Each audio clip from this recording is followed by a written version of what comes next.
ఆడతలేదు సినిమాలంటే ఒక చంద్రహాసందే కాదు, పెద్ద పెద్ద హీరోలతో కూడా ఫ్లాప్ అయిపోయినాయి. ఆడలేదు. ఎందుకు ఆడతలేదు అని అంటే కథల్లో పట్టుంటల్లా, పాటల్లో అసలుకి ఇందా అన్నా కూడా చెవుకింపు కాలేవు, మ్యూజిక్ బాగోట్లేదు, అసలు ప్రతిదీ బాగోట్లేదు. ఇంకెట్ట ఆడతాయి? ఆ రోజుల్లో సినిమాలు ఇప్పుడు దాకా ఆడుతున్నాయి అంటే ఏమిటికి ఆడుతున్నాయి? అక్కడ కుటుంబ విలువ చూపించిండు, సమాజం మీద జరిగేవన్నీ సినిమాలో పెట్టిండు. సినిమా చూసి సమాజం మారింది. అప్పుడు ఆ రోజుల్లో 15 ఏళ్ల కింద 20 ఏళ్ల కింద మన హీరోలు మొత్తం పాత హీరోలు కానీ హీరోయిన్లు కానీ ఇప్పుడు వచ్చే హీరోలకి ఇప్పుడు వచ్చే హీరోయిన్లకి ఏం పెడతారు? అక్కడ ఏమైనా కుటుంబ విలువ పెడతారా?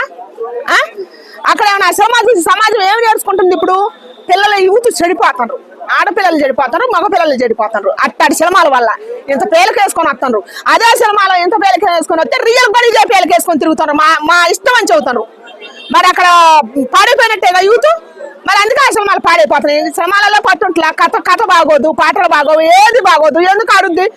తీసి మీరు కోట్లు పెట్టి తీసుకొని ప్రజలను చూడు ఈ విధంగా కూడా ప్రజలను దోసుకోవాలని చూస్తే బాగలేదు. ఏం చూస్తారు చెప్పు? టికెట్ల కోసం ఒకసారి పోరాడు, రేట్లు పెంచి ప్రజలను ఎత్తురు తాక్కుంటా ఇప్పుడు అడ్డదిడ్డమైన సినిమాలు తీసి దేశాన్ని భ్రష్టు పట్టడానికి, ఇంకా సమాజాన్ని పాడు చేయడానికి మీకేందో కోట్లు వస్తాయి ఇంత పేలికలు పెట్టి చూపిస్తానని దుర్మార్గమైన ఆలోచనలతో ఆ సినిమాలు తీసుకొస్తారు. ఏమన్నా ఆడతారే? మీరే సర్వనాశనం అయిపోతారు మట్టి కొట్టుకొని.